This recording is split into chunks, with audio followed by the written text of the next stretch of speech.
इस वक्त हम जम्मू कश्मीर के डिस्ट्रिक्ट डोडा में हैं। आज के दिन 7 बजे से मतदान हो रहा है। बढ़ चढ़कर लोग जो है घरों से बाहर आ रहे हैं मतदान करने के लिए। हमारे साथ हैं डीपीएपी के कैंडिडेट मजीद वानी साहब। वानी साहब, अभी अभी आपने वोट कास्ट किया, सबसे पहले कितनी खुशी हुई? 10 साल बाद ये मौका मिला आपको कि आपने वोट कास्ट किया। पहले आप लोगों का शुक्रिया। मैं यही कहूँगा कि जमहूरियत को जिंदा रखने के लिए मतदान इस वक्त जारी है और लोग कर रहे हैं जी। तो जिसका सबूत मैंने भी आपको अभी वोट अपने राय हक दही का इस्तेमाल किया और दिल से किया। लेफ्ट साइड मेरा हाथ है और यहाँ दिल होता है। जमहूरियत को जिंदा रखने के लिए हर एक को मतदान करना चाहिए। और लेकिन 14 से 24 तक ऐसा स्पैन रहा जहाँ लोगों को मौका नहीं मिला अपने रिप्रेजेंटेटिव्स को चुनने के लिए, अपने रहनुमा को चुनने के लिए। तो इसमें यही है कि एक तुलना करनी चाहिए, एक मुशाहिदा करना चाहिए तारीख का, मुआवजा करना चाहिए कि कंपैरिजन कि 2002 से पेशतर किनका निजाम था, उनने क्या किया। 2002 से लेकर 14 तक एक निजाम हमारा आया, हमने क्या किया। 2014 के बाद 24 तक तीसरा निजाम आया, उन्होंने क्या किया। तो ये गाली नहीं है, ये बुरी बात नहीं है। लोगों का हक है कि वो अगर हक राय दही का इस्तेमाल करें तो उन लोगों के हक में करें ना जिन लोगों ने कोई काम किए हैं, कार्य किए हैं। तो हिंदुस्तान तभी जिंदा है जब जमहूरियत जिंदा है, जब यहाँ के हिंदू मुसलमान एकता से इकट्ठे होकर इस हक राय दही का इस्तेमाल करेंगे। नहीं तो कुछ लोग नारे कहेंगे कि हमारा मुल्क जिंदाबाद, लेकिन राय हक दही का इस्तेमाल नहीं करेंगे तो वो जिंदाबाद किस बात का है। तो इसलिए 14 से लेकर 24 तक जो स्पैन रहा उसको भी कंपेयर कीजिए आप 2002 से लेकर 2014 तक। तो आगे वाला जो पीछे पोर्शन 2002 से पेशतर का, वो आपने देखा कौन सी तबाही और किस तरीके से तबाही, वो सारे लोग जानते हैं। मुझे उसके बारे में कहना क्या है। अब मैं अपनी बात करूँ 2002 में कनेक्टिविटी यहाँ टोटल 5% थी और 2002 के अंदर 14 तक हमने 87.6% कनेक्टिविटी परसेंट लाया। तो यही चीजें नहीं, आपके डिस्ट्रिक्ट बनाए, तहसीलें बनाई, ब्लॉक बनाए, आपके यहाँ पे वाटर सप्लाई स्कीम जहाँ डोडा तरसता था पानी के लिए, हमने ब्रह्मदार दुगाड़ा देसा नाला से लाई। हमने कहीं कोई इलाका नहीं छोड़ा जहाँ वाटर सप्लाई स्कीम नहीं दी, पीएचसी नहीं दी, हायर सेकेंडरी नहीं दी। तो ये रेवोल्यूशन यही होता है।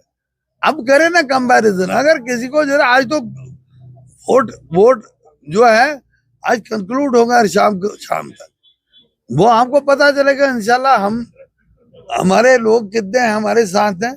हमारे देश जो मेरी जीत है, मेरे साथ हिंदू मुसलमान होना चाहिए, वो मेरी जीत है। आर्टिकल 370 के बाद क्या लगता है आपको, कितना फायदा हुआ और कितना नुकसान हुआ? 370 एक पहचान थी, शनाख्त थी, लेकिन शनाख्त किसके लिए थी? शनाख्त थी यहाँ के हिंदू को बसाया जाए, मुसलमान को बसाया जाए, उनको हक दिया जाए। लेकिन वो तो 1971 में आज को ये बीजेपी को कह रहे हैं। मैं बीजेपी का वकील नहीं हूँ, बीजेपी वालों को मौका मिला इसको हटाने के लिए। इनने तो 1971 में हटाई थी।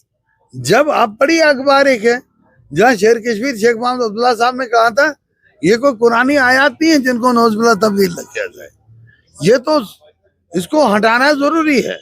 तो अगर इनने खुद हटाया तो आज वो अलाप क्यों कर रहे हैं? ये ऐसी बातें क्यों कर रहे हैं? ये लोगों को गुमराह क्यों कर रहे हैं? लोगों को गुमराह मत कहिए। आप कहिए कि हिंदुस्तान मुल्क है, हिंदुस्तान के साथ रियासत उसका पार्ट है।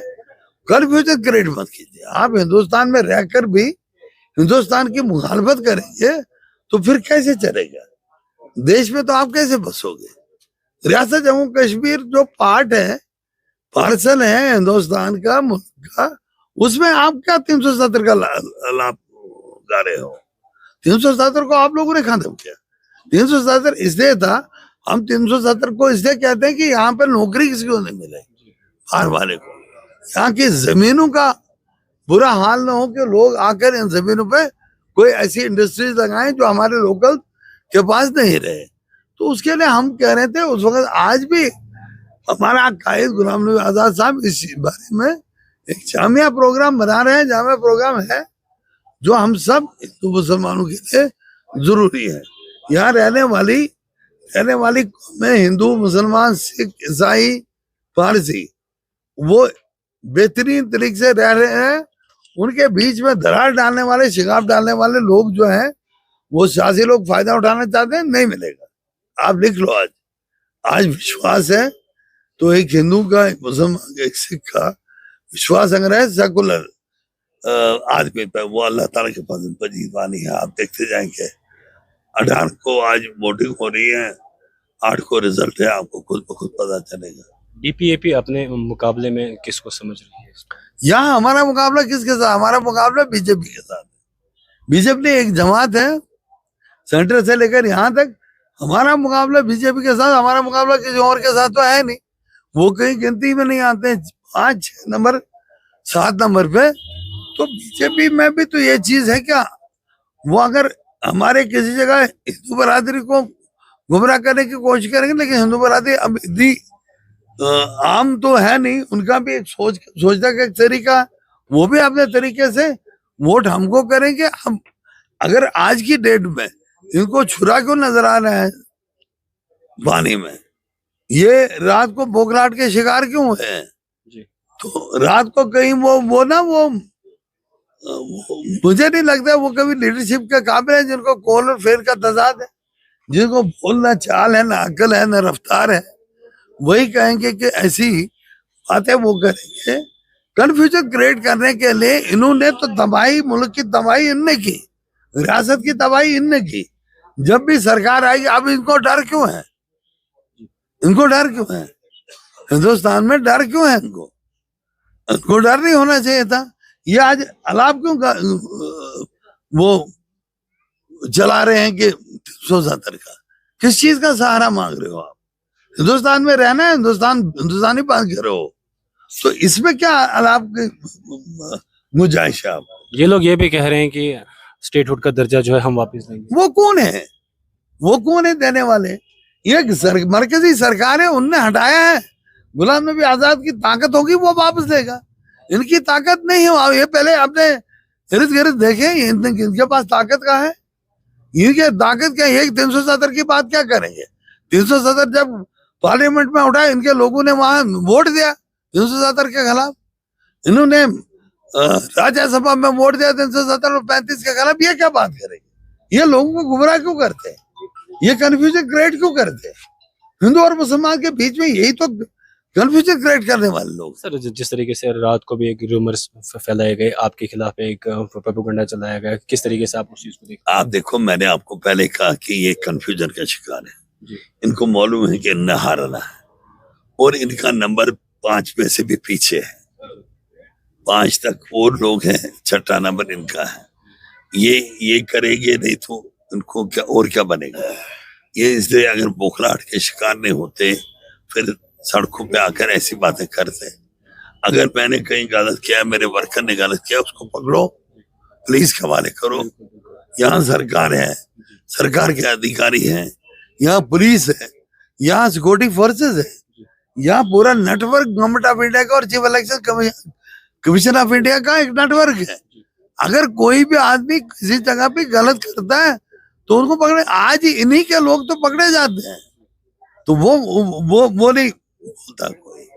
हम वो चीजें नहीं करें, क्योंकि हमें पता है हम निश्चित है अल्लाह के फजल से हमें कामयाबी अल्लाह देगा। ये तो 8 को देखेंगे, 8 अक्टूबर को इनकी दुर्गत क्या होगी, हालत क्या होगी, ये तो खुद ब खुद देखेंगे। लोगों के लिए क्या मैसेज रहेगा आपका कि मतदान चल रहा है? मेरी गुजारिश है लोगों से कि आप, यही मैंने कहा कि आप मुशाहिदा कीजिए, आप तुलना कीजिए, कंपैरिजन कीजिए। 2002 से पहले, 2002 से 14 तक, 14 से 24 तक आपको मिलेगा कि हम लोगों ने तरक्की का दौर जो था वो 2002 से लेकर 14 तक था। मेरी अपील है लोगों से कि आप लोग जानकारी रखते हो, और उसमें ये है क्या मैंने काम किया है, मैंने कार्य किए हैं, अमन लाया है, चैन लाया है, यहाँ पे डेवलपमेंट किया, तो फिर मेरे हक में अपने राय हकदही का इस्तेमाल करें। किसी के लिए ये मैं नहीं कहूंगा, जिसको जो व्यक्ति ईमानदार ध्यानदार काम करने वाला हो असेंबली में इनका नेतृत्व करे, वो इंशाल्लाह मेरे सिवा इनको कोई नहीं मिलेगा। वो बाकी लोग कमरों में बंद किसी को मिलने नहीं देते हैं। मैं तो बिल्कुल 48 आवर्स काम करता हूँ और बैठता हूँ, लोगों को मिलता हूँ। तो मेरा यही है कि लोगों से अपील है, लोगों से गुजारिश है, अपने वर्करों से काम करो अपनी तनदेही से और कानून के अंदर काम करो और अच्छा काम करो। और लोगों से गुजारिश कि अपने वोट का इस्तेमाल, आप अपने राय हकदही का इस्तेमाल बेहतरीन तरीके से मेरे हक में करो। आप देखो कि मैं 24 घंटे खड़ा होता हूँ या नहीं होता। बहुत बहुत शुक्रिया। चलिए, ये थे हमारे साथ डीपीएपी के कैंडिडेट अब्दुल मजीद वानी साहब, जिनसे हमने खास बातचीत की है। आप किस तरीके से चीज़ को देखते हैं, आपकी राय क्या होगी इस सब पे? आप अपनी राय भी हमारी कमेंट सेक्शन में जरूर रखिएगा। फिलहाल के लिए इतना ही। देखते रहिए स्ट्रेट टाइम्स।